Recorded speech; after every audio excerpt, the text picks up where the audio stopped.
No dia 24 de março de 2015, a província de Preuss-Hauts-de-Bléone foi palco de uma das maiores tragédias da aviação comercial moderna. Um Airbus A320 com 150 pessoas a bordo caiu nos Alpes franceses, deixando um rastro de destruição. Imediatamente, o acidente chamou a atenção das autoridades e da imprensa do mundo todo por ter o envolvimento de uma das aeronaves mais modernas e seguras em operação, por ter ocorrido em circunstâncias absolutamente normais e rotineiras e por envolver dilemas que fogem do campo apenas da aviação e vão para a medicina, ética e a psicologia.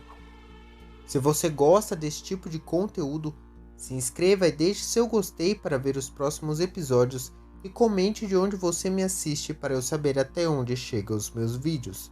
Eu sou Guilherme Lima, do canal Fatos e Mitos, e hoje eu vou contar a história do voo Germanwings 9525, que estava literalmente com a morte sob controle.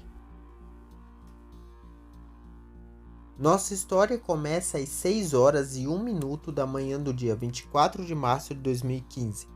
Neste momento, o Airbus A320 decolou de Düsseldorf, na Alemanha, com destino a Barcelona, na Espanha, onde pousou às 7h57 sem maiores problemas. Às 8 horas e 52 minutos, o avião teve sua posição anunciada no Flight Radar 24, um site que permite, em tempo real, acompanhar a localização exata de qualquer avião no mundo. Às 9 horas, o Airbus decolou e retornou pelo mesmo caminho que havia feito 3 horas antes, operando a rota 9525 da Germanwings, uma companhia aérea subsidiada pela Lufthansa e inaugurada em 2002. Até aquele fatídico dia, a empresa nunca havia se envolvido em qualquer acidente. Por volta das 9h30 da manhã, o avião atingiu sua altitude de cruzeiro, cerca de 38.000 pés, e a tripulação fez seu último contato com o controle de tráfego. Nada de extraordinário foi relatado e até então não haviam indícios do trágico destino daquele voo. Cerca de 1 minuto depois, o avião começou a perder progressivamente sua altitude em uma repentina descida que não estava nos planos de voo. O controle de tráfego tentou entrar em contato com a tripulação, exigindo saber o que estava acontecendo, mas não teve resposta. O avião continuava descendo rapidamente e nenhum pedido de socorro foi dado. Tudo era acompanhado em tempo real pelo Flight Radar 24, permitindo que a tragédia fosse assistida ao vivo. Às 9 horas e 41 minutos, o avião desapareceu dos radares enquanto sobrevoava as montanhas dos Alpes franceses. Quem morava próximo ao local viu um grande Airbus voar cada vez mais baixo em direção ao paredão de pedra coberto de neve, enquanto o ronco de seus motores sacudia o chão.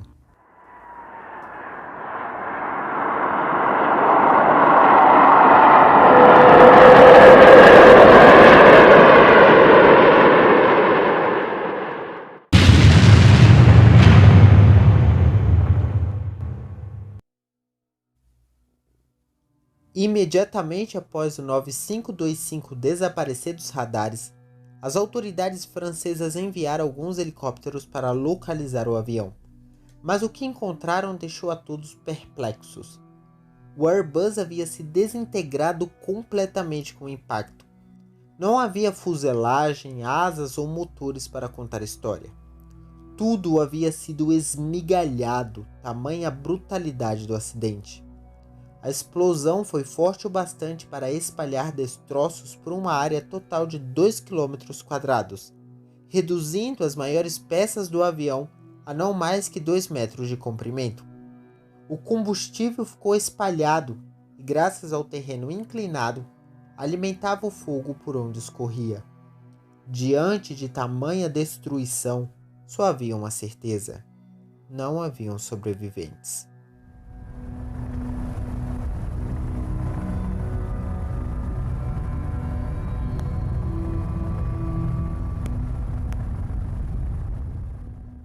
Assim que a Germanwings confirmou a queda do 9525, se iniciou um verdadeiro alvoroço na imprensa. A bordo estavam 150 pessoas, sendo 6 tripulantes, 2 pilotos e 4 comissários de bordo, e 144 passageiros. Entre os passageiros, haviam pelo menos 16 nacionalidades, sem contar os casos de dupla cidadania. A Alemanha e Espanha eram a maioria, tendo 72 e 52 passageiros respectivamente.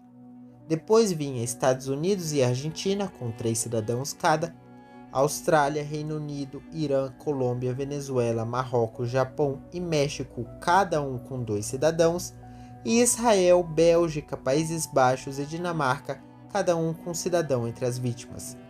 Estavam a bordo ainda 16 adolescentes e 2 professores que retornavam para casa depois de um intercâmbio estudantil. O desastre teve impacto fulminante na mídia internacional. O então presidente francês, François Hollande, chamou o acidente de uma tragédia e despachou o ministro do Interior em pessoa para coordenar as operações de busca e resgate. A chanceler alemã Angela Merkel anunciou que iria visitar o local do acidente no dia seguinte, e o governo da Bélgica, além de manifestar condolências, ofereceu toda a ajuda necessária nos trabalhos. Juntos com as reações de políticos e personalidades, vinham as especulações a respeito dos motivos da queda do avião.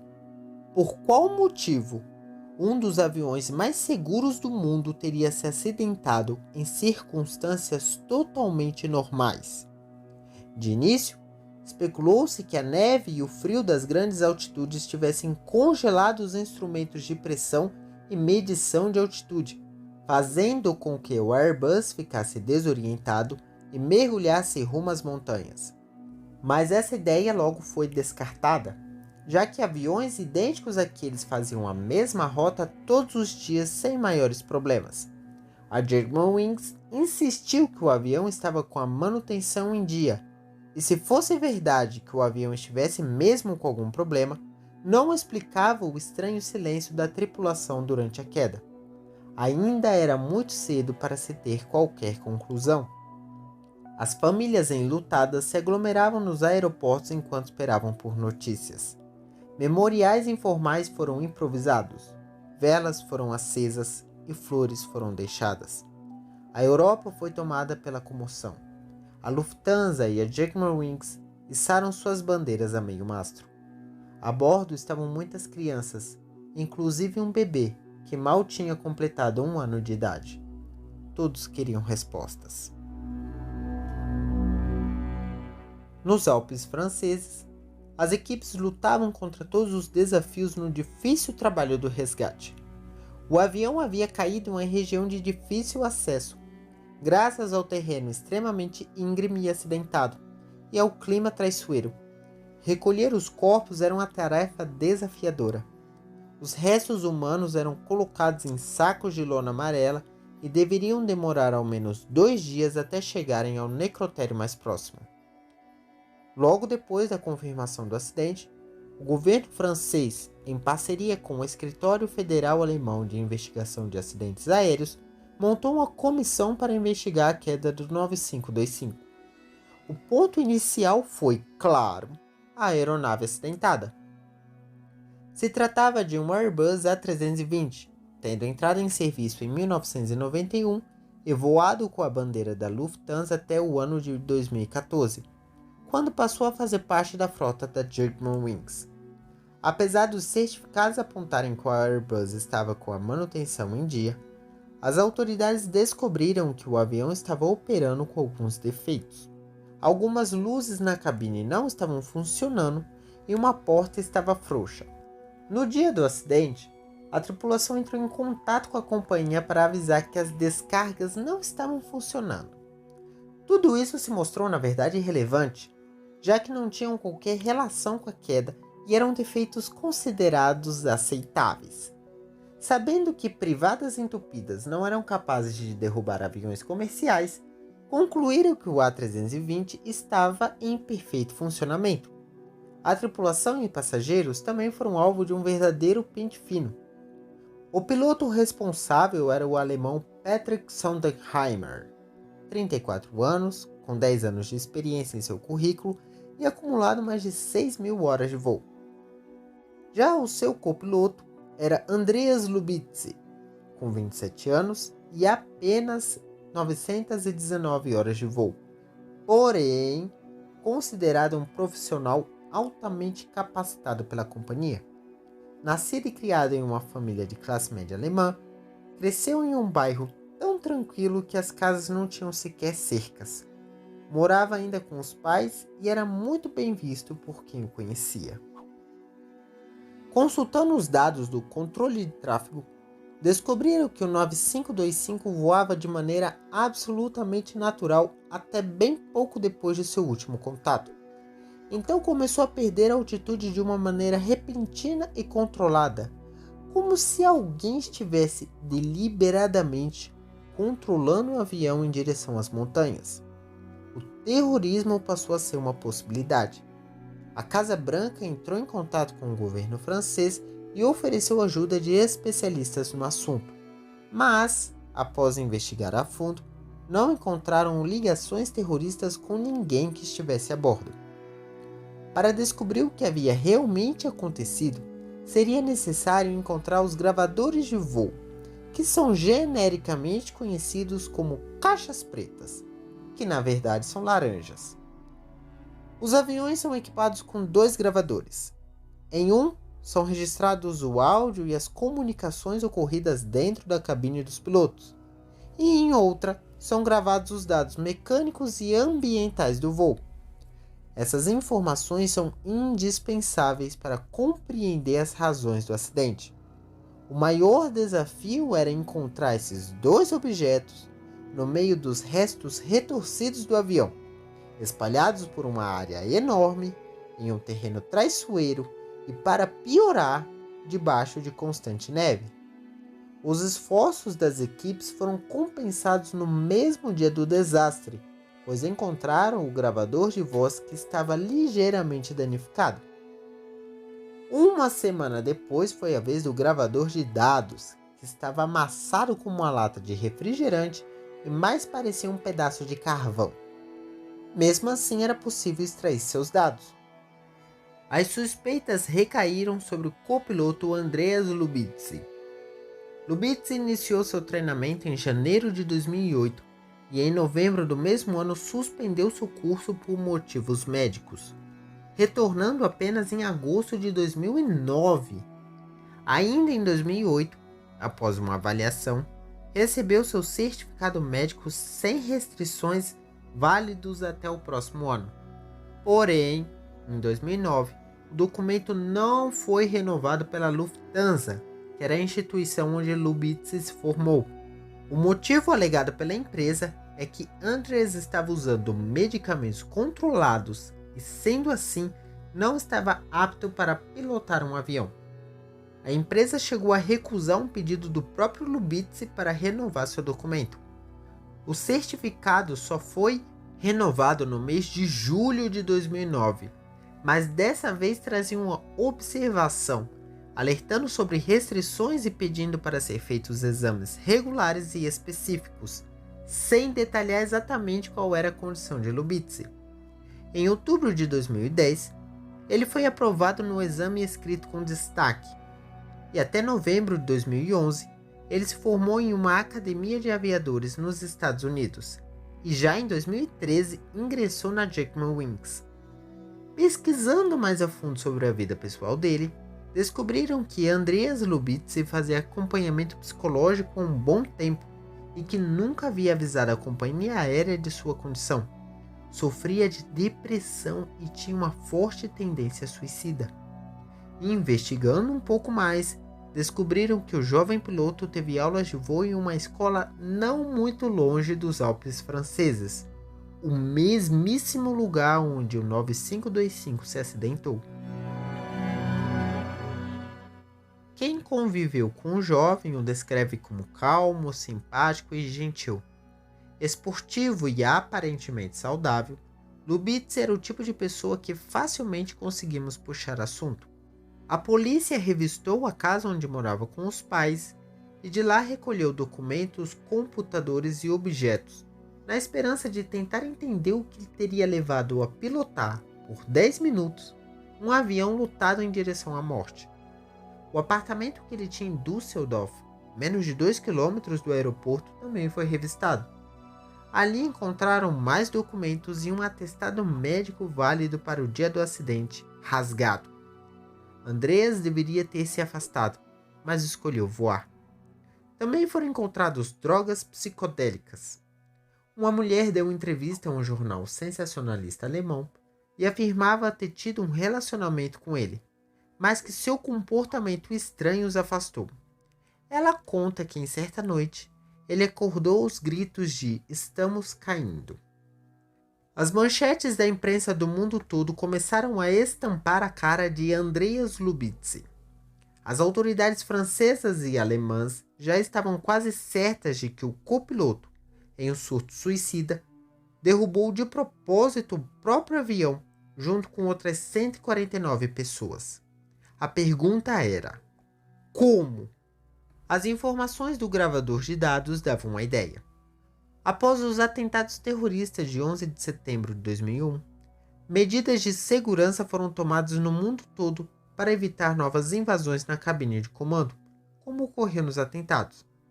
Lembrando que 4 aviões foram sequestrados por terroristas e usados como arma contra os maiores símbolos do poder norte-americano. Alguns sistemas de segurança e protocolos foram adotados pelas companhias aéreas para tornar a aviação mais segura. Uma dessas medidas é a instalação de uma porta blindada que separa o cockpit do restante do avião. Uma vez trancada, ela só pode ser aberta por dentro com a autorização da tripulação. No caso do Airbus A320 em questão, o sistema tinha, além da porta em si, um painel numérico com 12 teclas.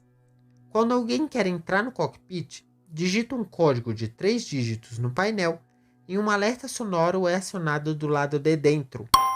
No painel da cabine, existe uma pequena tela touchscreen que transmite as imagens de uma câmera de segurança localizada logo acima da porta, para que os pilotos saibam quem está querendo entrar.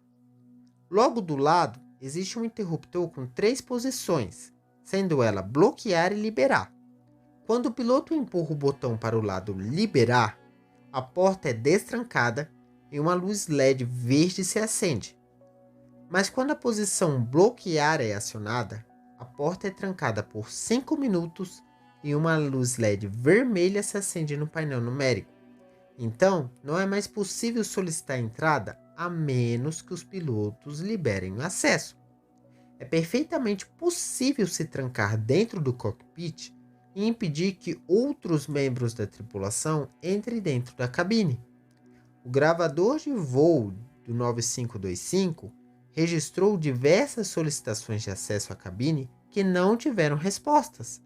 Aparentemente, alguém se trancou no cockpit blindado e deixou o resto da tripulação do lado de fora.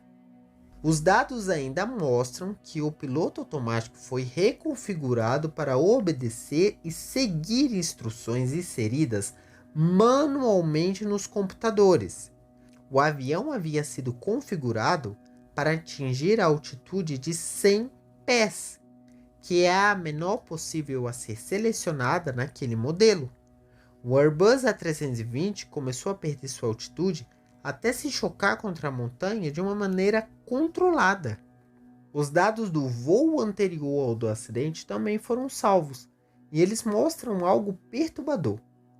O capitão sai da cabine por alguns instantes, deixando o copiloto sozinho no controle do avião. Então a altitude selecionada foi para 100 pés e 3 segundos depois subiu para 48.000 pés, o valor máximo possível de ser colocado. Depois o valor foi novamente ajustado para 100 pés por várias vezes, até que registraram um pedido para entrar na cabine, quando o capitão retorna. É como se Lubitz já tivesse pensado em cometer suicídio, mas foi interrompido ou lhe faltava coragem. Assim que os dados do gravador de voz foram extraídos, foi possível reconstruir, passo a passo, o que aconteceu nos últimos momentos do voo. Às 9 horas da manhã, o avião decola de Barcelona rumo a Düsseldorf, com 150 pessoas a bordo. 12 minutos depois, a companhia toca avisando que alguém solicitou entrada. Uma comissária de bordo entra para servir as refeições e os três começam a conversar sobre como aquela era uma manhã movimentada. Faltavam então menos de 30 minutos para o acidente. Às 9h15, a comissária deixa a cabine enquanto Andreas Lubitz toma calmamente o seu café da manhã. Às 9 horas e 27 minutos, o avião alcança sua altitude de cruzeiro, cerca de 11.000 metros. Às 9h30, a tripulação faz seu último contato com o controle de tráfego e o curso foi corrigido em direção a Düsseldorf. O capitão comenta que não teve tempo de ir ao banheiro no aeroporto e Andreas Lubitz se oferece para assumir o controle do Airbus enquanto Sondenheimer estivesse ausente. O capitão acaba sendo convencido, desafivela os seus cintos e deixa o cockpit. Atrás de si, a porta blindada fecha uma última vez, selando o destino do voo 9525. Faltavam 11 minutos para o acidente. Alguns segundos depois, a altitude selecionada nos computadores foi alterada de 38.000 pés para apenas 100. Em seguida, o piloto automático foi configurado para obedecer às instruções inseridas manualmente. Imediatamente o avião começou a perder altitude e os motores tiveram a potência reduzida. Andreas então se levantou de seu próprio assento e se senta no assento do capitão, enquanto aumenta manualmente a velocidade do avião. O Airbus A320 descia de forma contínua enquanto ganhava cada vez mais velocidade.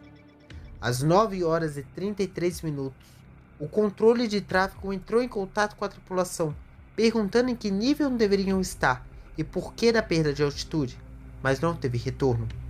Nos 30 segundos seguintes, o controle de tráfego tentou contato. Enquanto Lubitz ignorava os chamados pelo rádio, a campainha pedindo acesso tocou por um segundo. Lubitz provavelmente viu pela tela touchscreen um confuso Patrick Sondenheimer que tentava entender o motivo de estarem descendo. O capitão começou a tocar sem parar a campainha enquanto batia na porta. Os passageiros ouviram a confusão e suas vozes abafadas são registradas pelo gravador. Em certo momento o capitão grita: "Abra essa maldita porta!"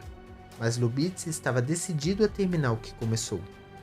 Às 9 horas e 38 minutos, o sistema de defesa aéreo francês tentou entrar em contato com a tripulação 3 vezes, sem qualquer resposta. Pela janela, já era possível ver as montanhas muito próximas. Percebendo o perigo, o capitão Sondenheimer começa a esmurrar a porta com ainda mais urgência.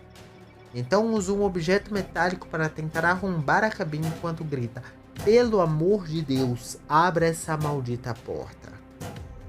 Os passageiros, apavorados, começavam a gritar enquanto vislumbravam o destino inevitável. Às 9 horas e 40 minutos, o sistema de alerta de proximidade com o solo é acionado, avisando que o avião está mais baixo do que deveria e que um acidente é iminente.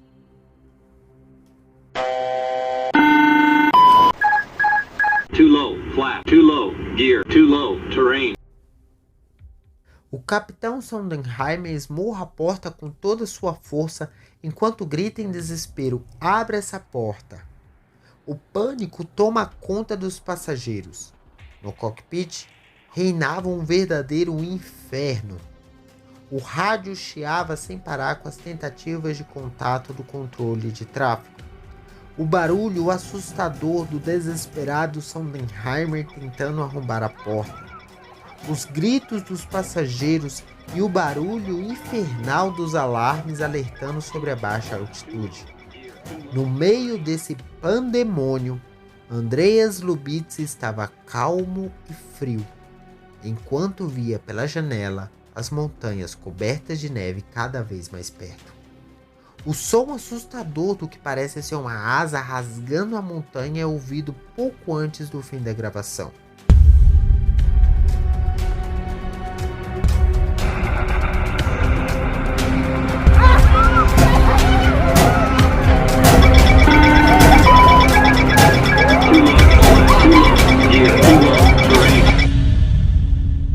Às 9 horas, 41 minutos e 6 segundos, o Airbus A320, operando a rota 9525 da Germanwings, se chocou contra os Alpes franceses.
Assim que o envolvimento de Lubitsch foi confirmado, companhias do mundo todo passaram a adotar voluntariamente novos protocolos de segurança, como ser obrigatório a presença de pelo menos 2 tripulantes no cockpit, além de um dos pilotos.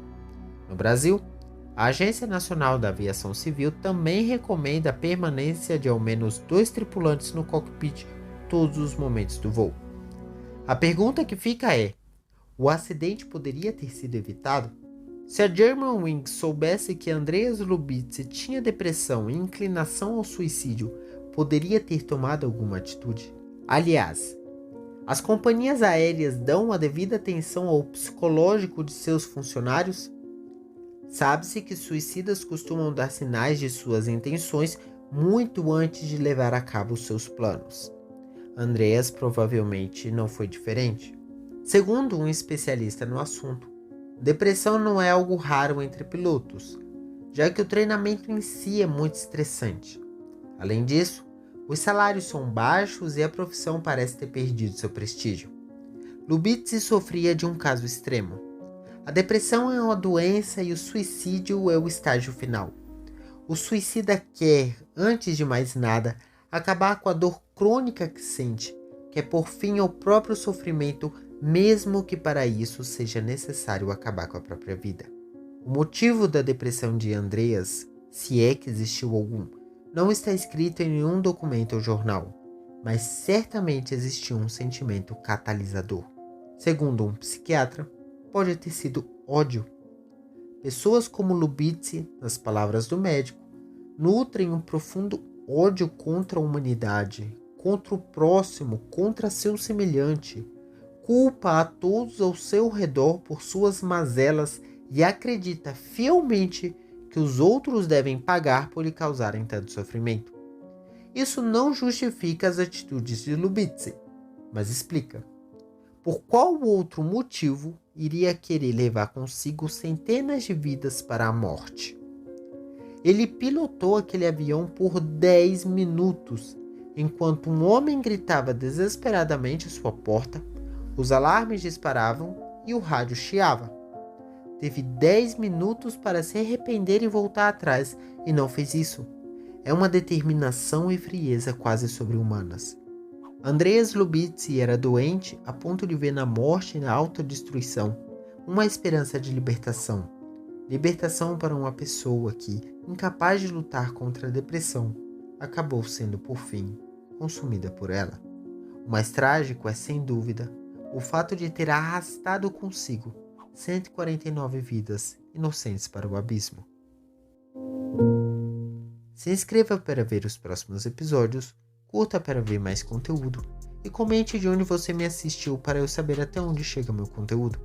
Eu sou Guilherme Lima e hoje contei a história do voo Germanwings 9525, que estava literalmente com a morte sob controle.